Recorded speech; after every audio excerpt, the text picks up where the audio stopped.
Jaa, ma teen sõna otsa lahti. Kõigepealt suur tänu kõigile tulemast, see on meeldiv on näha ajakirjanduse huvi õige asja vastu. Ja ma lühidalt tutvustan siis, mis meil plaanis on, et me räägime loomulikult sellest äsjasest kohtuotsusest, mis nii-öelda Porto Franco kaasuses on tulnud. Oliver Nääs, kes oli Kersti Krachti kaitsja, räägib kohtuotsuse siis juriidilisest sisust, juriidilistest argumentidest, meie argumentidest ja kohtu omadest. Kersti räägib siis sellest osast, mis ta on läbi näinud ja läbi hammustanud selle protsessi siis kaporatuuri külje. Ja mina räägin pisut sellest poliitilisest tagajärjest, mis peaks olema või sellest poliitilisest siis, olukorrast, mis selle tagajärjel on tekkinud, et see kindlasti ei ole lihtsalt üks niisama kohtuasi. Aga annan sõna siis Oliverile ja ma saan aru, ajakirjanikud palusid, et kui me kõik neid mikrofone edasi ja tagasi, kui me siin räägime, et parem heli tuleks, et andke siis andeks, kui me siin vahepeal madistame nendega.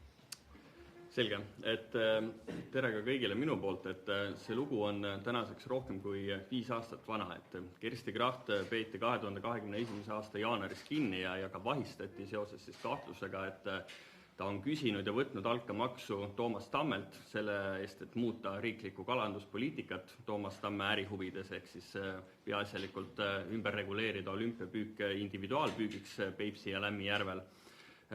Selles, et ta on küsinud altkäemaksu Hillar Tederilt selle eest, et ta suunaks Porto Franco poolt KredExile esitatud laenutaotlust positiivses suunas.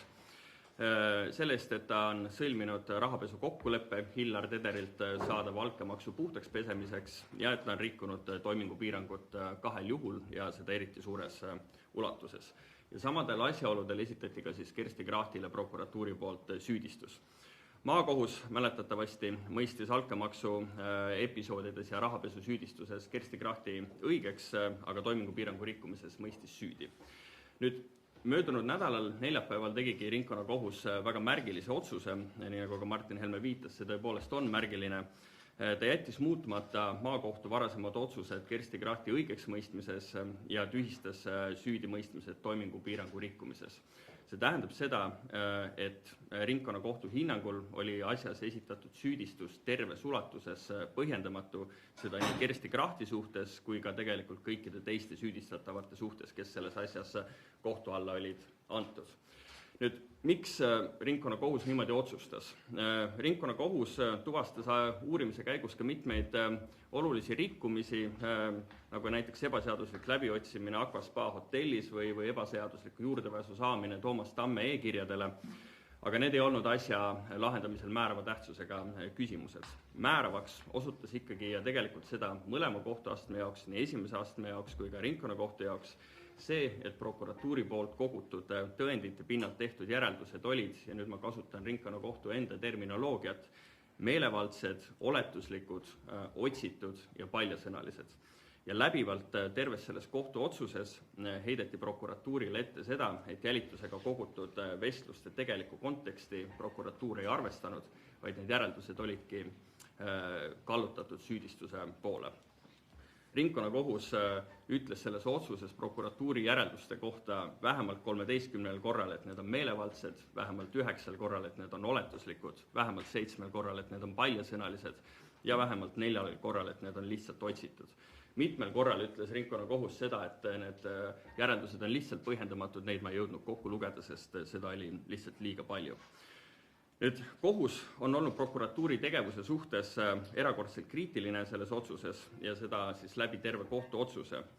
See kokkuvõttev järeldus ringkonnakohtu otsuse põhjendustest oleks selline, et prokuratuur on täiesti teadlikult ignoreerinud Kersti Krachti ja teisi süüdistatavaid õigustavaid tõendeid ning loonud selle süüdistuse narratiivi tuginedes pelgalt oletustele, mitte tõenditele. Kui me võtame näiteks selle Hillar Tederiga seotud altkäemaksu episoodi, siis selle püstitamisel ignoreeris prokuratuur täielikult asjaolu, et Porto Franco toetamise osas toimusid ministrite vahel arutelud juba oluliselt enne seda, kui Kersti Kracht sellesse protsessi kaasati või ta sellest üldse teadlikuks sai. Tõendites nähtus täiesti selgelt, et Porto Franco toetamine oli poliitilisel tasandil ära otsustatud juba enne, kui Kracht sellesse protsessi kaasati. ja seega käsitlus sellest, et Kracht altkäemaksu eest mõjutas või suunas ministreid või ametnikke Porto Franco laenutaatlust toetama, on selgelt ebaõige ja sellele kõigele osundas ka enda otsuses ringkonnakohus. Või kui võtta näiteks Toomas Tammega seotud altkäemaksu episood, siis selle etteheite püstitamisel loodi süüdistusaktiga mulje, justkui oleks Kracht suunanud EKRE kalanduspoliitikat ja Martin Helmet ja seda just tänu siis Toomas Tammelt saadud informatsioonile. Tegelikult oli prokuratuuril olemas algusest peale tõendid selle kohta, et kalandussüsteemi muutmine oli olnud EKRE arengukavades sees varasemalt ning seda isegi kusjuures oluliselt enne seda, kui Kersti Kracht ja Toomas Tamm üleüldse tutvusid omavahel. Ja lisaks oli olümpiapüügi asendamine individuaalkvootidega sees ka koalitsioonilepingus ja koalitsioonilepingu läbirääkimistel ja selle koostamisel Kersti Kracht mitte mingil viisil ei osalenud. Ja ka kõigele sellele osundas ringkonnakohus. Nüüd, minu arvates on ringkonnakohtu otsuse kohaselt ilmne, et nii Porto Franco kui ka kalandusepisoodides tegutses Kersti Kracht erakonna eesmärkide ja poliitiliste suuniste ajendil, mitte seetõttu, et tal oleks olnud oma kasupüüdlikud altkäemaksu kokkulepped kellegagi. Ringkonnakohtu otsuse lugemisel ei saa jõuda minu arvates mitte mingisugusele teistsugusele järeldusele kui sellele, et selle asja uurimine ja süüdistuse esitamine on olnud kallutatud ning lähtus eesmärgist näha igal juhul kuritegu seal, kus seda tegelikult ilmselgelt ei olnud. Ja üks minu arvates väga oluline aspekt sellest kohtuotsusest veel, et kuna tõendeid selle altkäemaksu süüdistuse kohta ju tegelikult ei olnud, nii nagu ringkonnakohus on ka osutanud, siis omistas prokuratuur väga suurt kaalu ja täiesti ebaproportsionaalselt suurt tähendust veel sellele, et Kersti Kracht ei soovinud arutada poliitiliselt päevakajalisi teemasid telefoni teel ning prokuratuur leidis, et selline nii-öelda konspireerimine viitab siis selgelt altkäemaksulistele suhetele.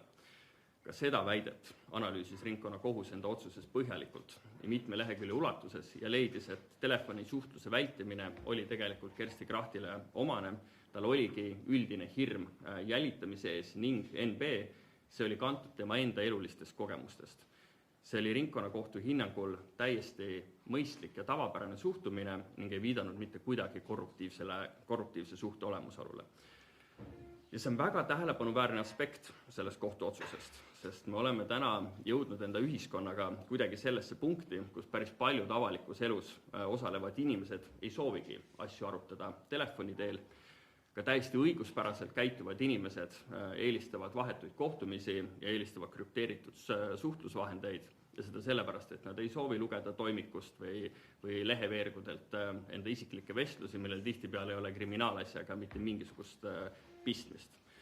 Ja sinna punkti me olemegi ju paljuski jõudnud just tänu õiguskaitseorganite poolse võrdlemise massilise jälitustegevuse kui ka sideandmete järjepideva õigusvastase kasutamise tulemusena. Ja seetõttu ongi ühiskonnal kadumas usaldus õiguskaitseorganite tegevuse vastu. Ja see olukord on ka mõnes mõttes paradoksaalne, sest sellist õiguskaitseorganite endi poolt tekitatud hirmu kasutatakse nende samade õiguskaitseorganite poolt väga kergekäeliselt kui asjaolu, millele rajada isikule esitatav süüdistus, nii nagu see Kersti Krachti puhul ka juhtus.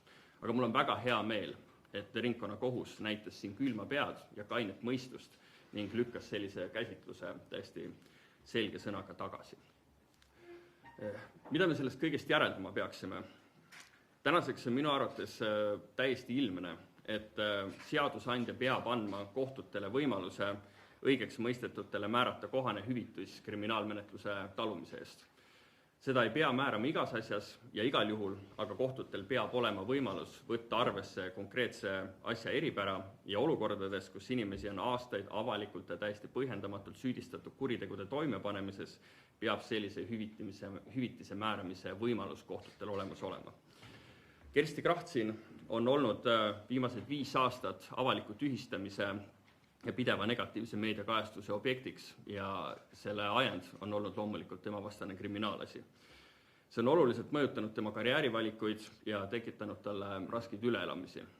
Täna on talle jäänud aga lihtsalt selle menetluse talumise rõõm ja seda kõike kaotatud ei kompenseeri talle mitte keegi mitte millegagi. Selle eeltoodu kontekstis tasub mõelda ka sellele, kui mahuka kriminaalasjaga pidi Kersti Kracht tegelikult vastamisi seisma ja kui palju materjali pidime me kohtus läbi töötama, et jõuda tänasesse päeva. Jälitustoimingutega kogutud teavet oli vormistatud suisa 1700 leheküljel. See on umbes 7 sellist kausta, mis siin laua peal on. Meil olid 57 isiku ütlused pluss süüdistatavate enda ütlused. Sõna otseses mõttes 1000 e-kirjad olid selles toimikus ja neid uuriti kohtus. Maakohtus oli üle 40 istungipäeva, mis laotus kokku üle 3 aasta peale laiali. Ja seetõttu on olnud ka selle kriminaalasja menetlemise kulud väga suured. Ainuüksi kaitsetasusid on erinevad kohtud süüdistatavate kasuks välja mõistud üle €500 000. Sellele tuleks aga juurde liita ka uurimisasutuste, prokuratuuri ja 2 kohtuastme ametnike tööressurss. Kriminaalasja mõju ei ole suur mitte üksnes poliitilisel tasandil ja süüdistatavate rahakotile, vaid ka maksumaksja rahakotile. Ma arvan, et me kokku räägime siin ikkagi tegelikult miljonitest eurodest. Aga see hüvitis on põhimõtteliselt tagajärgedega tegelemine. Selleks, et vähendada selliste stsenaariumite kordumise riski, tuleks meil tegelikult teha 3 asja. Esiteks, Kaitsepolitseiametilt tuleks ära võtta korruptsiooniasjade uurimise pädevus ja anda üle see Keskkriminaalpolitseile, kellel vastav teatav pädevus juba eksisteerib. Kaitsepolitseiamet on eelkõige julgeolekuasutus ja julgeolek on alati seotud poliitikaga, sealhulgas ka sisepoliitikaga. Selle kinnituseks piisab lugeda mõningaid Kaitsepolitsei aastaraamatuid või vaadata, mille üle või kellega on Kaitsepolitseiamet pidanud aastaraamatutega seoses kohtus vaidlusi pidama. Kui julgeolekuasutustel on ka menetluspädevus antud, siis on täiesti reaalne risk, et seda menetluspädevust hakataksegi kasutama julgeolekuasutuste teiste eesmärkide saavutamiseks. Ja nii sünnivadki lood, mis panevad meid küsima, et kas siis üks või teine kriminaalasi on poliitiliselt motiveeritud või mitte. Teiseks, prokuratuurilt tuleb ära võtta kohtueelse juhtimise pädevus ja ülesanne ning jätta see puhtalt õiguskaitseorganitele. Ehk politsei uurib ja prokuratuur võiks esindada kohtus riiklikku süüdistust. See aitaks tagada seda, et prokurörid ei oleks juba algusest peale asjaga seotud ega tunneks ennast otseselt vastutatavana uurimise tulemuse eest. See aitaks tekitada ka teatava objektiivsema pilgu uurimise lõppetapil, et siis otsustada, et kas tõesti asjaga on mõistlik kohtusse minna või mitte. Ja kolmandaks, karistusõigusnormid tuleb kirjutada selgemaks. Niisama lihtne see ongi. See puudutab eelkõige korruptsioonivastast seadust ja toimingupiirangut, aga see puudutab ka erakondade annetamise regulatsiooni. Mõlemad seadused on väga halvasti koostatud, nad on liiga üldsõnalised ning jätavad rakendajatele liiga palju tõlgendamisruumi. Viimase aja praktika näitab minu arvates päris selgelt, et me ei saa prokuratuurile usaldada laia tõlgendamisruumi, kuna sellega ei käida ümber heauskselt. Ja kokkuvõttes on mul keeruline raske oletada, mis siis motiveeris prokuratuuri seda asja kohtusse saatma ja maakohtu otsust veel ka täiendavalt apelleerima. Selge on minu arvates see, et see kriminaalasi on algusest peale olnud suure poliitilise mõjuga ja seda mõistis ka prokuratuur. Seda olulisem oleks tegelikult teada, kas kriminaalasja seisukohalt määravate otsuste tegemine, sealhulgas kohtu ette toomine ja apelleerimine on olnud läbimõeldud ja kooskõlastatud või taandubki see tegelikult ainult ühe või käputäie isikute kõhutundele ja oletustele. Ja siin ma nõustun ka tegelikult kolleeg Silver Reinsaarega, kes ja tema poolt eile ERR-is öelduga, et sellele küsimusele peab vastuseid ja lahendusi pakkuma hetkel ametis olev riigi peaprokurör. Ja võib-olla päris viimane tähelepanek, et täna on 5. mai ja see kohtuotsus tuli 30. aprillil. Ja ma ei ole näinud, et prokuratuur oleks seda otsust kommenteerinud või et meedia oleks prokuratuurilt kommentaare küsinud. Nüüd on selleks minu arvates tagumine aeg, sest avalikus ametis olles ja sellistel asjaoludel on kindlasti palju küsimusi ning neid vastuseid tuleb anda ja enda valikute eest tuleb ka vastutada. Et kui prokuratuur on valinud vaikimise tee, siis on see meedia ülesanne mitte lasta sellel asjal nii jääda ja meedia peaks siin astuma enda ülesannete kõrgusele. Aitäh! Nii, ma annaks nüüd sõna Kerstile, kes räägib oma vaate asjale ära ja lõpus ise võtan sõna kokku ja siis me saame küsimuste vastuste vooru teha. Nii, tere siis kõigile. Ma tahaksin teie käest küsida, et mis te arvate, mis on nendes kaustades? Mis te arvate, mis siin on? Oskab keegi arvata? Need on kõik väljatrükid. Need on kõik Need on kõik väljatrükid, lugupeetud meedia, teie negatiivsetest hinnangutest minule ja süüdimõistmistest. Ekspress Grupp hiilgab 98 üllitisega, peaaegu poole vähem on Postimehel, 54 ja 46 me saime ERR-ilt. Need on kõik välja trükitud koheselt peale seda, kui kõik need asjad juhtusid, sellepärast et me teame, et meedia kavatseb aeg-ajalt mõningaid asju ära kaotada, mida enam isegi Google'i otsinguga ei leia. Juba mõned päevad tagasi oli tore vaadata, kuidas mind eelmine kord kõik meediamajad nii-öelda vangi mõistsid ja seekord olid mõningad asjad juba kadunud. Aga ma tahaksin teile öelda seda, et vaadates nüüd, mida on teinud meie jõustruktuurid ja mida lahati nagu kohtus. Et kui me läksime ministeeriumisse või kui me valitsusse läksime, siis meile öeldi kohe, et alusdokument on koalitsioonilepe.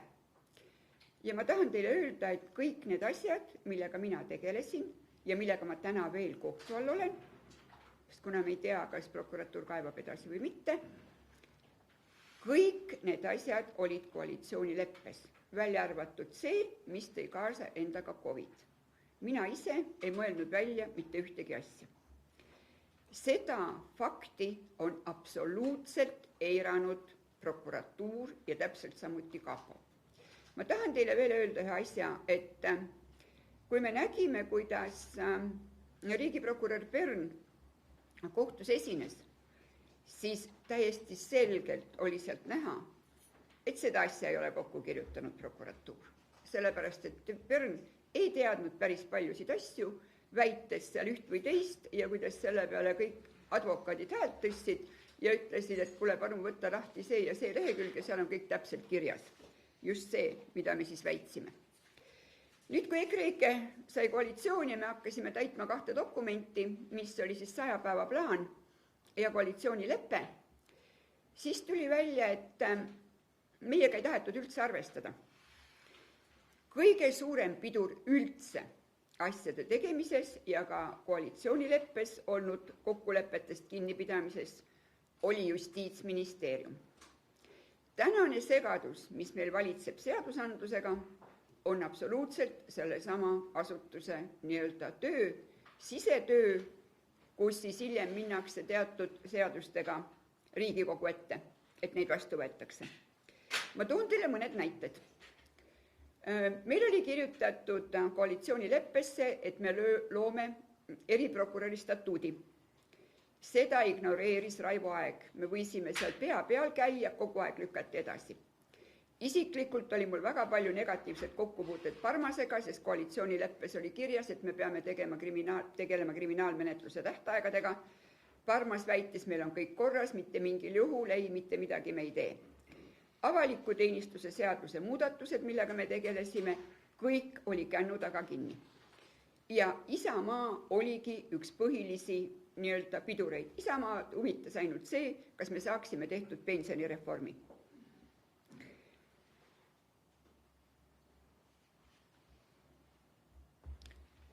Tahan veel öelda seda, et kõike, mis puudutab kriminaalmenetluse seadustikku, karistusseadustikku ja korruptsiooniseadust, neid käkke hakkas Justiitsministeerium tegema alates 2007. aastast, millal võeti vastu toimingupiirangu rikkumine. 2015 tehti väga põhjalik kodifitseerimine ja seal oli meile tol korral suureks kurvastuseks visati välja rahapesu nii-öelda karistatavad seadusesätted, mida väga oskuslikult nii-öelda põhjendati. Siiani on väga suur segadus süütuse presumptsiooniga. Ja ma tean, et Eesti on ka selles osas Euroopa Liidus, nii-öelda kui me kogu aeg väga paljudes asjades vihjame Euroopa Liidule, siis ka seal on Eestil teatud asjad vastu võtmata. Nii nagu Oliver rääkis siin talumiskohustusest, mis puudutab siis jõustruktuuride puhul talumiskohustust, et me peame kõik need aastad koos jälitusega välja kandma, sest et jälitus hakkas minu suhtes 2020 juuni, siis sisuliselt on see 6 aastat. Mis see siis tegelikult nagu on? Kas me oleme siis tõesti nagu mingisuguses Amazonase džunglis või kuskil Aafrika riigis, kus on mingi diktatuur, kus jõustruktuurid otsustavad, taluge, me teeme, mida me tahame, no mõistetakse õigeks, no mis siis? Täna Ekspressile antud paaris lauses ütleb Pern, et ma loodan, et keegi ei hakka minu skalpi tahtma. Pern, meie hakkame tahtma, mina isiklikult tahan. Ja ma tahan Justiitsministeeriumile täna öelda seda.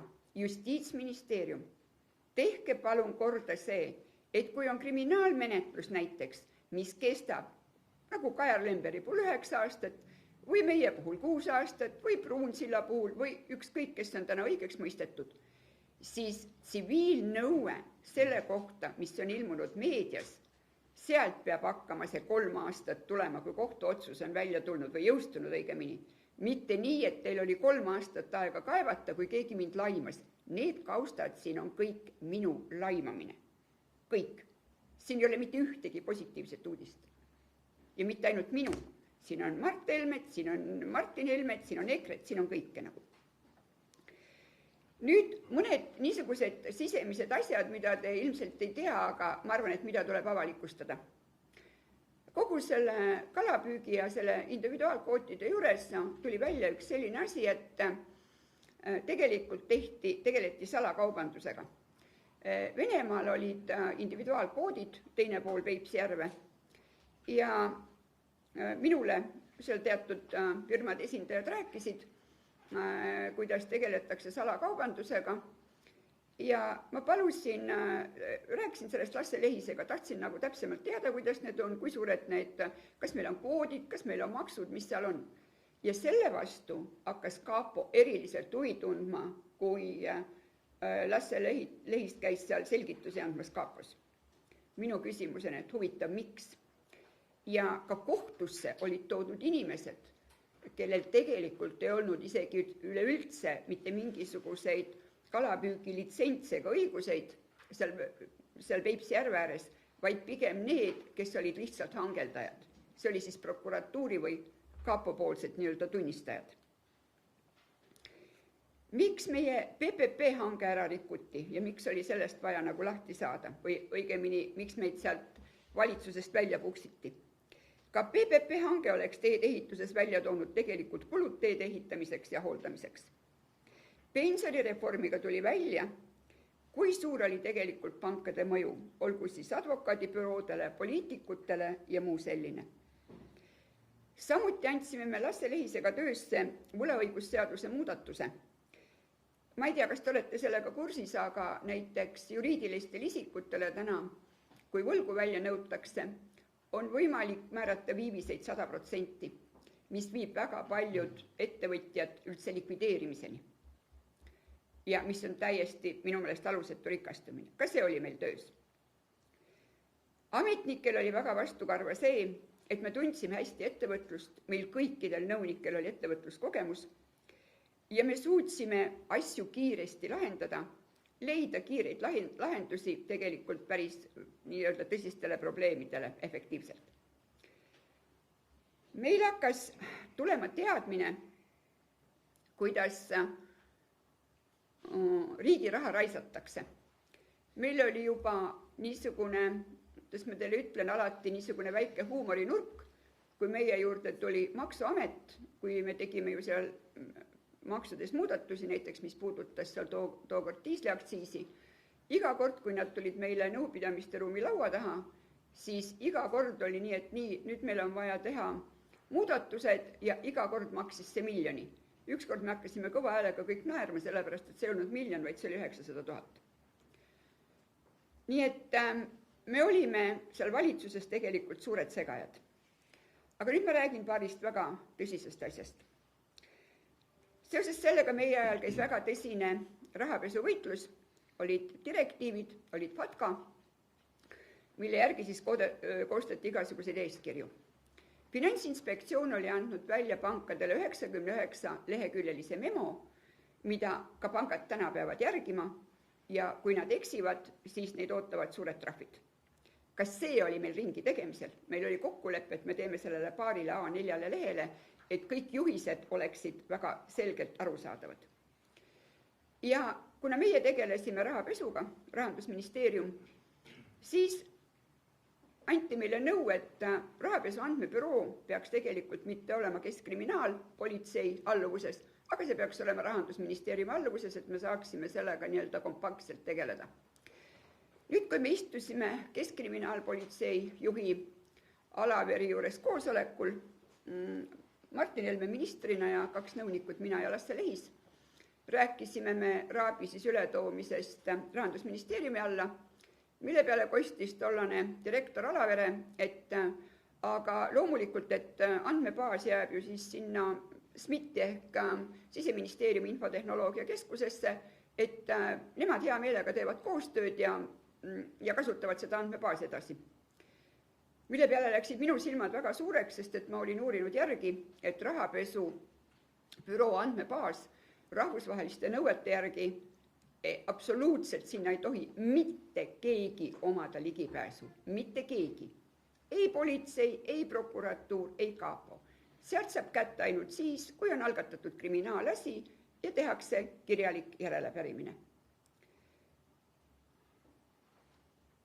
Siis me näeme, mismoodi toimuvad asjad ristkasutuses, kus politsei kasutab andmebaase, mida ta tegelikult ei tohiks. Detsembri alguses 2020, siis 6 aega enne seda, kui see valitsus lagunes, tuli Siseministeeriumist meie postkasti kinnitamiseks üks dokument, kus Siseministeerium tahtis anda Kaitsepolitseiametile loa saada ligipääs Maksuameti andmebaasile. Meie seda loomulikult ei andnud, minister Martin Helme koheselt andis korraldus, et sellist dokumenti me ei kooskõlasta, et ta valitsuses räägib selle läbi. Ja mina täna ei usu, et see dokument jäi kooskõlastamata. Nii et kui me räägime siin sideandmetest ja jälitustest ja pealtkuulamistest, siis arvestage sellega, et ma olen täiesti kindel, et Kaitsepolitsei surfab absoluutselt kõikides andmebaasides. Nüüd, mis puudutab veel, Oliver puudutas siin seda, kuidas julgeolekuasutus ja uurimisasutus tegelikult ei peaks olema nii-öelda ühe ameti käes. Seal on üks nüanss veel, mida ilmselt väga laialt ei teata, on see teabehanke raames pealtkuulamine, mis tegelikult on seotud nii-öelda julgeolekuohuga. Sellele annab lubasid välja halduskohus. Ja halduskohus muuseas mitte kedagi teavitama ei pea, kui kellelgi on puutumus, et teda on pealt kuulatud. Nii nagu kui politsei kuulab pealt, siis peab teavitama. Et see on tõeline Pandora laegas. Kui see lõpuks avaneb, siis ma ei kujuta ette, mis sealt kõik välja tuleb. Ehk kui ma käisin ETV Plussis esinemas eelmise nädala kolmapäeval, siis seal küsiti inimeste käest, tehti küsitlus, et kui paljud teist nagu arvavad, et teid on pealt kuulatud ja 84% arvas, et neid on pealt kuulatud. See on täna Eesti rahva arvamus. Ma ei usu, et ETV Plussi vaatajad kõik seal parlamendiliikmed on või poliitikud. Nüüd veel, mis puudutab jälitust, mida siis kapo teeb või omavalitseb või keda ta nagu ära kasutab. Osa sellest tehnikast, mis kasutati minu jälituse puhul, saadi Teabeametilt, mis tegelikult oli ette nähtud eriti ohtlike terroristide tabamiseks. Lutikad rannas, liiva sees, lisaks droonid, mis mul õhtul ja öösel magamistu akna taga lendasid. Nii et selles valguses on see ringkonnakohtu otsus nagu peaks olema hoopis nagu teise nii-öelda mõjuga. Nüüd, mis puudutab veel ringkonnakohtu otsust ja seda kohtu koosseisu. Inna Ombler, kes oli selles asjas eesistuja, on endine riigiprokurör. ehk ta peaks väga hästi teadma ja aru saama, mida teevad prokuratuur ja kapo. Seda enam võib olla see hävitav otsus nii-öelda prokuratuuri tegevusele, peaks panema kõiki järel mõtlema. Eeskätt loomulikult riigiprokuratuuri ja ka kapot. Ma siia lõppu räägiksin natukene lõbusama loo ka, et prokuratuur oli kohtus väga hädas, et kuna ma tõesti nagu sain aru, et mind jälitati, ma sain aru, et mind pealt kuulati ja küll nad tahtsid siis kedagi nagu sellest süüdi teha, sest et ega süü ei saa kuskil üles rippuma jääda. Ja küll arvati selleks olevat Aivar Orukaske ja küll veel ei tea keda, et ma olen kusagilt saanud nagu infot selle kohta. Minu teadmised pärinevad aastast 1973. Minu esimene töökoht oli Hotell Viru ja Hotell Virus oli nii KGB kui ka eriteenistus. Eriteenistuse juht oli Priit Kelder, kes hiljem oli Interpoli juht, Eesti Interpoli juht. Ja Priit Kelderil oli meist noortest tüdrukutest kahju, kes me seal hotellis töötasime ja õpetas, kuidas ära tunda KGB-lasi. Ja see muuseas, need teadmised kehtivad tänase päevani. Need julgeolekuasutuste nii-öelda jälitajad teevad täpselt samasuguseid vigu ja nad on äratuntavad kui need, keda tegid seal KGB-lased Viru hotellis ja väljaspool seda hotelli. Nii et tänan tähelepanu eest praegu ja Martinil edasi sõna. Nii, teeme väikse mikrofoni kolimise. Ja siis ma võtan selle rinnamikri ka. Ja.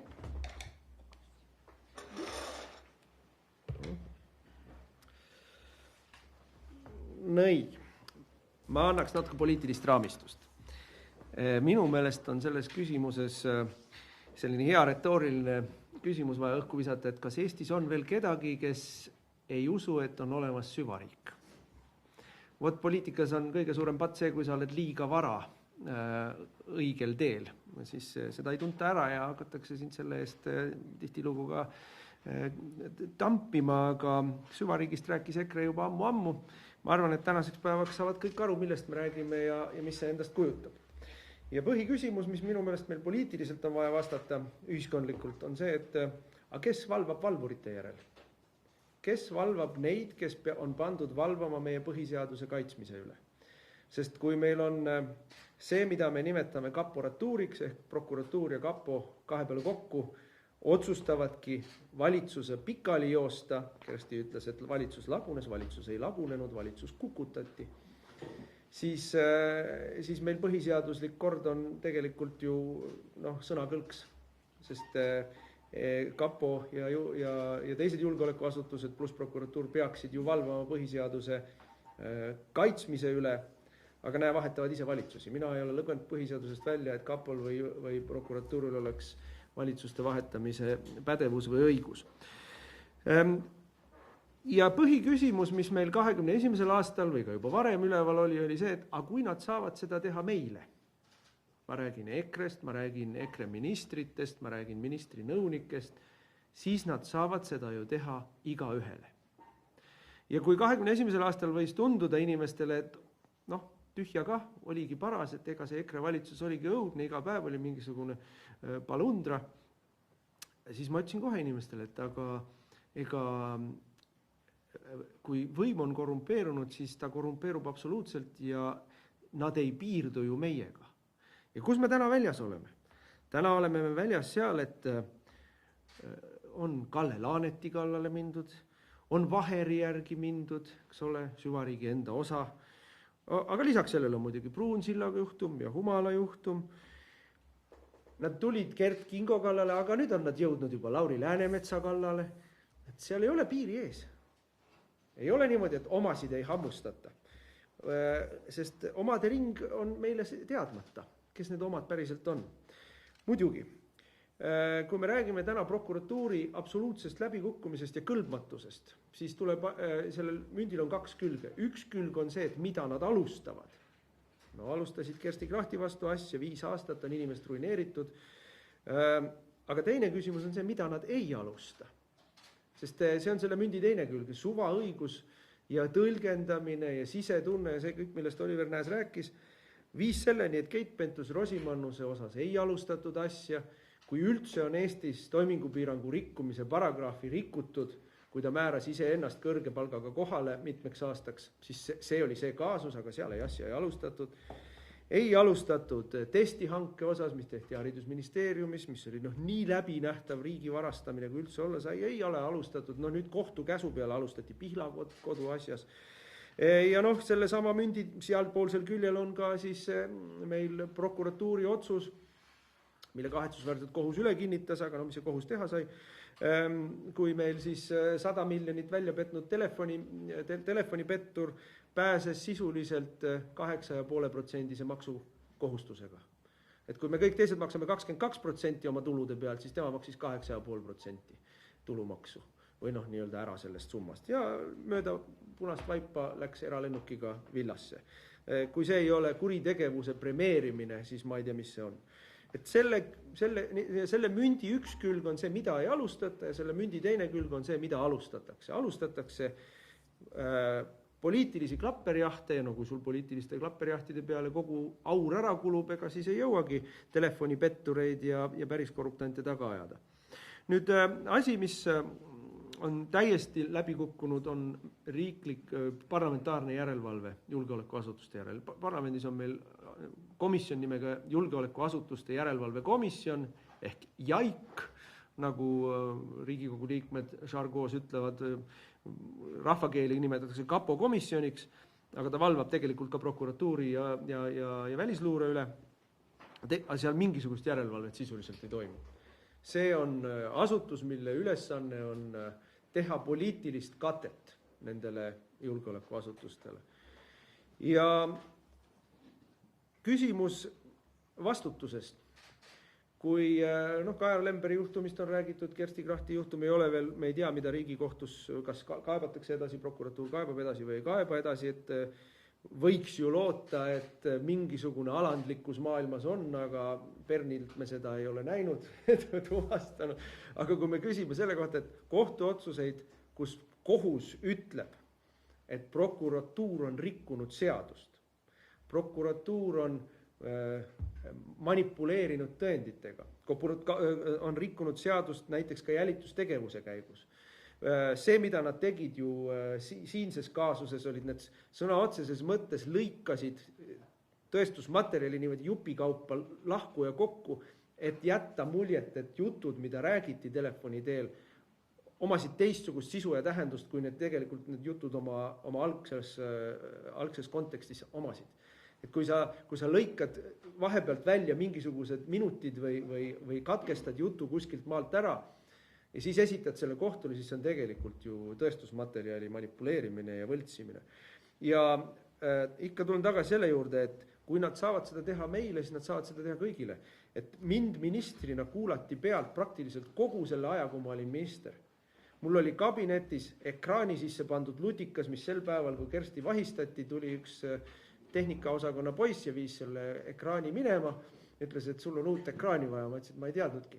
Ja terve mu ministri kabinet oli 24/7 pealt kuulatav. Kõik mu telefonikõned, kõikide mu nõunikega olid, kohtust tuleb välja, iga viimane kui sõna. Kõik mu meilid, mis ma tegin, nii erameiliboksist kui siis ministeeriumi meiliboksist, kõik olid prokuratuuril ja kapol jooksid sisse. Mitte 21. aastal, vaid põhimõtteliselt enam-vähem kohe, kui ma ministriks sain. Nii et seda nad tegid meile, iga päev tegid meile. Ja mitte keegi ei vastuta. Mitte keegi ei vastuta. Kas keegi on jäänud töökohast ilma? Kas mõni prokuratuuri töötaja, mõni prokurör on pidanud saama kriminaalsüüdistuse selle eest, et nad võimu kuritarvitavad, et nad võltsivad tõendeid, et nad valetavad kohtule. Mitte keegi ei ole vastutanud, mitte keegi ei ole isegi tööst ilma jäänud. Jätame Parmase kõrvale, kellele ametit ei pikendatud, aga kedagi ei ole karistatud, et see ei ole võimalik. Ja kui kedagi ei karistata, siis on ju järeldus lihtne, siis võib veel teha, siis võib jälle teha. siis võib kõigile teha. Et see vajab poliitilist vastust, see vajab poliitilist lahendamist. Mina ei näe võimalust, et tänane prokuratuur saab jätkata ilma absoluutselt põhjalike reformideta. Absoluutselt põhjalike reformideta. Nii selles osas, mida nad teha tohivad, kui selles osas, kes seal edasi saavad töötada. Sama, mis rääkis Oliver Nääs selle kohta, et mida peab kapo tegema. Kapolt need õigused, mis neil praegu on, kus on segatud ära julgeoleku tagamine ja sisuliselt siis kriminaalasjadega tegelemine, need tuleb uuesti lahku lüüa. Sest meil on olemas põhimõtteliselt pretoriaanide prefektuur, kes vahetab, toob võimule keisreid ja kukutab neid, kui nägu enam ei meeldi. See on see. Ja kui keegi teist ajalugu teab, siis see asi läks väga kiiresti, väga hapuks. Rooma impeerium kukkus pretoriaanide prefektuuri tõttu. Nii et selles mõttes sellega tuleb midagi teha ennem, kui me lõplikult ilma ei jää oma põhiseaduslikest vabadustest, õigustest ja kaitsetest. Ja EKRE programmis oli 2019, oli 2023, tegelikult juba 2015 justiitssüsteemi reform. Sellega tuleb tegeleda ja sellel peab olema lai ühiskondlik nõudlus taga, sest me ju ei ole keegi naiivsed. Vabatahtlikult need asutused oma mõjuvõimu ühiskonna ja poliitikute üle käest ära ei anna. Aitäh. Aga ühe asja ma tahan veel lisada, millest me läheme võib-olla natuke liiga kergekäeliselt mööda. See oli kõige, kuidas ma nüüd ütlen, iroonilisem või kurioosem, et Kersti Krachti süüdistati rahapesus. Kui ma seda esimesena lugesin, siis ma hoolimata sellest, et oli mõru tunne, hakkasin laginal naerma. Et meie valitsus ja mina ministrina tegelesime rahapesu vastase võitlusega esimest korda üldse Eestis tõsiselt. Ja saime ju väga hästi aru, et nii massiline rahapesu, kui Eestis oli toimunud, Jürgen Ligi ajal, kui ta oli varasemalt minister olnud ja teiste ministrite ajal, on võimalik ainult siis, kui sellel rahapesul on julgeolekuasutuste katus pea kohal. Ja julgeolekuasutuste katus või siis prokuratuuri katus pea kohal, siin ma kindlasti tahan hea sõnaga meenutada Lavly Perlingut, kes oli sel ajal peaprokurör, kelle ajal ei õnnestunud ühtegi rahapesu vastast kaasust kohtusse viia või süüdistusi esitada, kelle ajal tegutses rõõmsalt ka Versobank, mille juhatusse kuulus seesama ukrainlane, kes nüüd jäi 100 miljoni telefonipettustega vahele. Kõik tuttavad näod Eestis, said vabalt tegutseda. Ja siis tuli meie valitsus, tuli meie tegevus, kus me hakkasime päriselt rahapesuvastase võitlusega tegema ja miks me tegime lepingu Louis Freeh'ga, miks me läksime Ameerika justiitsministeeriumile, rahandusministeeriumile külla, oli ju selge see, et Eesti õiguskaitseorganid selle asjaga tegeleda ei taha.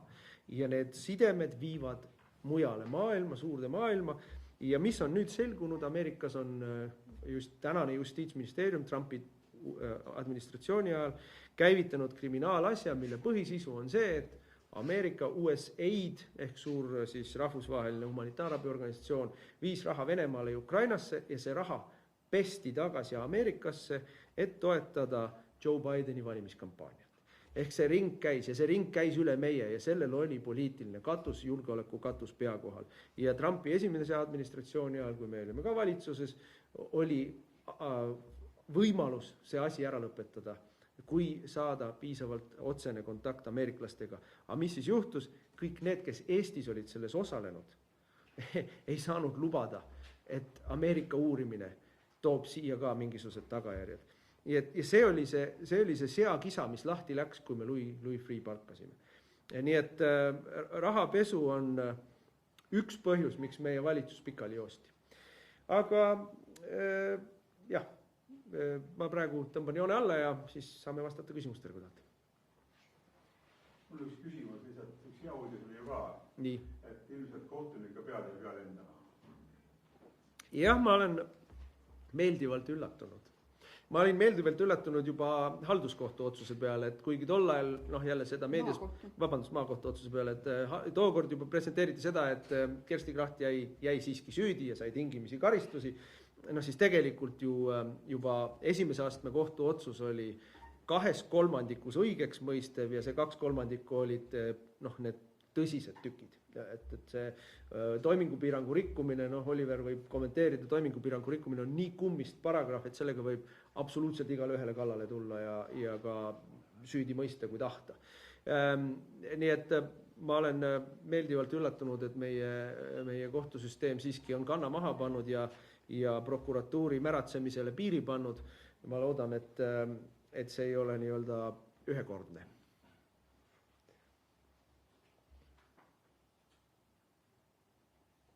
Igaks küsimus kohe teise päeva. Ikkagi mingid hüpoteesi on, et kes need võiksid see süvariigi subjektid olla, kes on nii-öelda kasusaaja sellest mängust? See sõna kaporatuur ei ole laest võetud, et siin on tihedalt läbi põimunud kapo ja prokuratuuri omavahelised nii isiklikud suhted kui ka poliitiline agenda. Ja see põhjus, miks me Lavly Perlingut ei tahtnud edasi pikendada ametis, on põhimõtteliselt see pilt, mis meile avanes. Kapo tegevuse üle puudub üldse igasugune järelevalve. See, mida nad inimeste privaatsusega teevad, ma lükkan täiesti kategooriliselt tagasi selle hoiaku, et aga kui sa midagi valesti ei tee, kui sa midagi halba ei tee, sul midagi varjata ei ole, mida sa siis pabistad, kui sinu elu järele nuhitakse. Vaadake, on olemas selline asi nagu privaatsus. Ja selle privaatsusel on oma väärtus. Ega kui Kersti Kracht rääkis Tammega lobises jutte, siis ega nad seal midagi valesti ei lobisenud. Aga selle jutu panemine avalikku info välja ei ole meeldiv, see ei ole asi, mida me tahame. Kui inimesed omavahel, ma ei tea, lobisevad õllelauas, siis see ei ole teistel vajalik jutt. Või kui inimesed käivad poes ja ostavad ühte, teist või kolmandat asja, siis selles ei ole midagi ebaseaduslikku, aga ma ei taha. Ja ükski inimene ei pea tahtma, et kogu ilm teab, millist sorti juustu ta ostab või eelistab või millist sorti saia ta ostab või kui suur on ta kinganumber. See ei ole vajalik teave teistele, see on privaatsfäär. Et see ettekujutus, et meil ei ole midagi kaotada, kui me midagi valesti ei tee, on totalitaarse ühiskonna mõtteviis. Privaatsus on põhiseaduslik väärtus ja põhiseaduslik õigus. Ja seda lihtsalt nii kergekäeliselt ära anda. Ja mida me veel saame öelda, eriti selle kaasuse valguses. Prokuratuur võttis täiesti suvalisi, mitte kriminaalseid asju ja esitles neid kohtule kui kriminaalsete tegevustena. Ehk siis sa ei teegi midagi valesti, aga süüdistuse saad ikka kaela. Kristofer, ma võiksin tõlkust küsimus ka kaitsele olivalt, et teie kogenud advokaadina hindate, et kas meil on mingisugune selline süvaliik või kuskilt tulevad otsused, et poliitikuid tühistada ühiskonnas?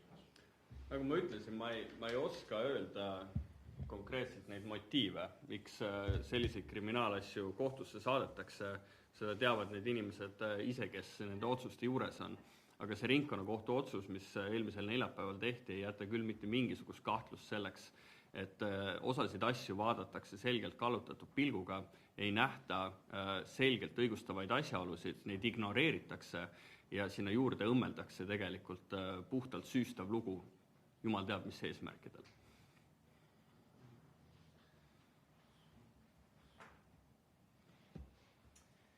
No nii hevi oli kõik. Lähme intervjuude juurde. Aitäh!